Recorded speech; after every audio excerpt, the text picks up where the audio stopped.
चालाक भूत और शमशान घाट का मंत्र। अध्याय 1। शमशान घाट का पहला सामना। रामजी एक मेहनती आदमी था जो अपने छोटे से गांव के पास बसे शमशान घाट के पास रहता था। गांव वाले उसे थोड़ा अजीब समझते थे क्योंकि वह रोज सुबह शाम शमशान घाट पर जाकर एकांत में बैठता और घाट की जमीन पर कुछ कागजों पर ध्यान से कुछ शब्द लिखता रहता। रामजी के पिता बचपन में ही चल बसे थे और मां ने उसे अकेले ही बड़ा किया था। गांव में लोग कहते थे कि शमशान घाट पर भूत प्रेत का वास होता है, इसलिए लोग उस तरफ जाने से डरते थे। लेकिन रामजी के अंदर एक अनजान जिज्ञासा थी जो उसे उस डरावनी जगह की ओर खींचती रहती थी। एक दिन की बात है जब शाम के समय सूरज की लालिमा शमशान घाट पर फैली हुई थी। रामजी घाट की काली राख के ऊपर से गुजर रहा था। तभी उसने पीछे से एक ठंडी हवा का झोंका महसूस किया। उसने मुड़कर देखा तो कोई था नहीं, लेकिन उसकी आंखें अचानक घाट के एक पुराने पेड़ के नीचे सफेद साड़ी में लिपटी एक महिला की छाया पर ठहर गईं। उस छाया की आंखें चमक रही थीं और उसके चेहरे पर एक अजीब सी मुस्कान थी जो डरावनी भी थी और आकर्षक भी। रामजी ने अपने दिल की धड़कन तेज होती हुई महसूस की, पर उसकी जिज्ञासा डर से बढ़ी थी। तुम कौन हो? यहाँ क्या करती हो? रामजी ने हिम्मत करके पूछा। छाया ने धीमी आवाज में कहा, मैं इस घाट की रक्षक हूँ।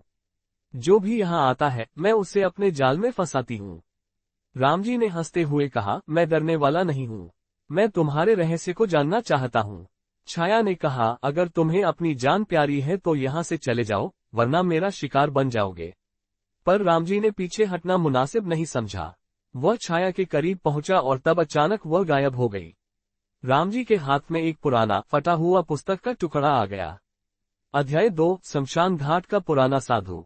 रामजी उस पुस्तक को लेकर गांव के पुराने साधु के पास पहुंचा। साधु जी के बाल सफेद थे और उनके चेहरे पर समय की लकीरों ने उनकी उम्र बयां कर दी थी। वह शमशान घाट के बहुत पुराने ज्ञानी माने जाते थे। रामजी ने साधु जी को वह टुकड़ा दिखाया। साधु जी ने उसे ध्यान से पढ़ा और कहा, यह एक प्राचीन मंत्र है जो भूत प्रेतों को नियंत्रित करने के लिए प्रयोग होता है। लेकिन यह मंत्र तभी काम करता है जब उसका उच्चारण सटीक और विश्वास के साथ किया जाए। रामजी ने पूछा, क्या मैं इसे सीख सकता हूँ? मुझे उस भूत से लड़ना होगा। साधु ने गंभीर होकर कहा, यह आसान नहीं है रामजी।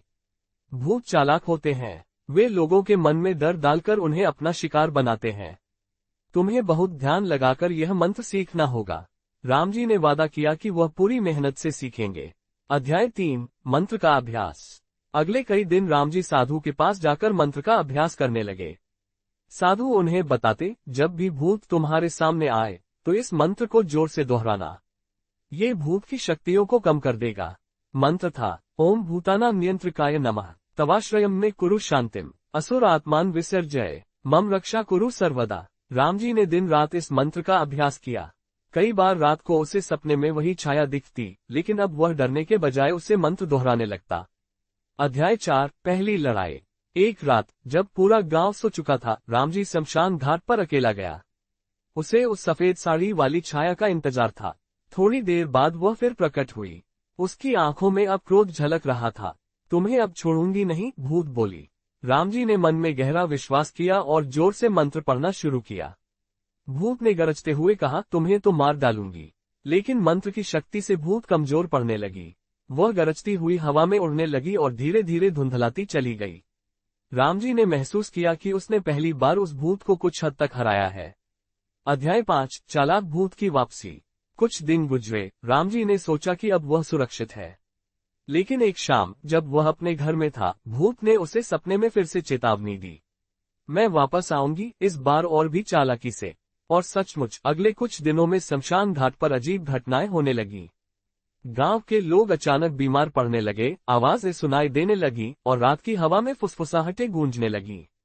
रामजी ने साधु से फिर मदद मांगी। चालाक भूत और शमशान घाट का मंत्र। अध्याय 6। भूत की चालाकी और रामजी की परेशानी। शमशान घाट पर होने वाली अजीब घटनाओं ने पूरे गांव को डर के साए में डाल दिया था। रात होते ही लोग अपने घरों के दरवाजे बंद कर लेते और बच्चे माँ बाप के पास ही बैठते। पर रामजी का डर कम होने की बजाय बढ़ता जा रहा था।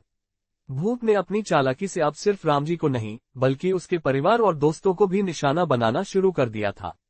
एक रात रामजी के सबसे अच्छे दोस्त भोलाराम, जो एक बहादुर और साहसी युवक था, शमशान घाट के पास से गुजर रहा था कि अचानक उसके पैर ठंड से जकड़ गए और सामने से भूत की सफेद साड़ी वाली छाया निकली।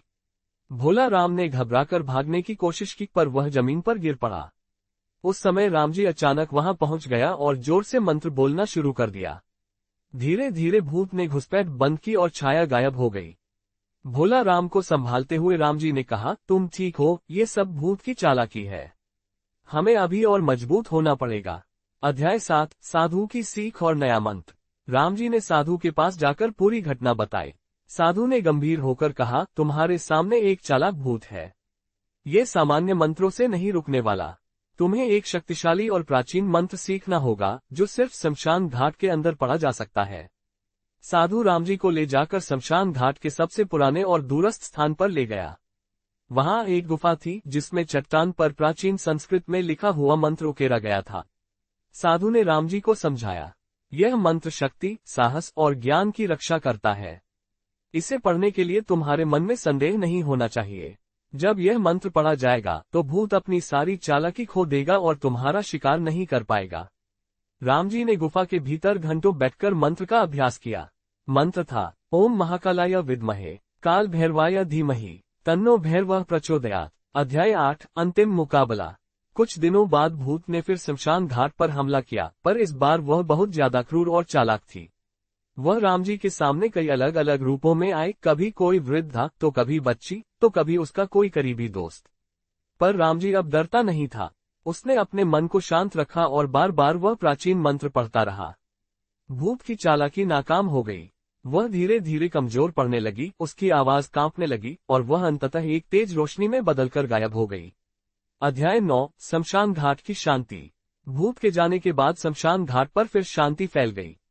गांव वाले अब फिर से बिना डर के घाट के पास आने लगे।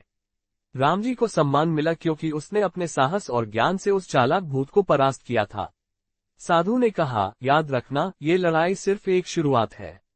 इस घाट पर और भी रहस्य छुपे हैं, पर तुम्हारे पास अब ज्ञान और साहस है जो तुम्हें भविष्य की लड़ाइयों में मदद करेगा। रामजी ने ठाना कि वह आगे भी इस घाट की रक्षा करेगा और भूत प्रेत के दुष्ट खेलों से गांव को बचाएगा। योजक चिन्ह योजक चिन्ह योजक चिन्ह। समाप्ति। योजक चिन्ह योजक चिन्ह योजक चिन्ह।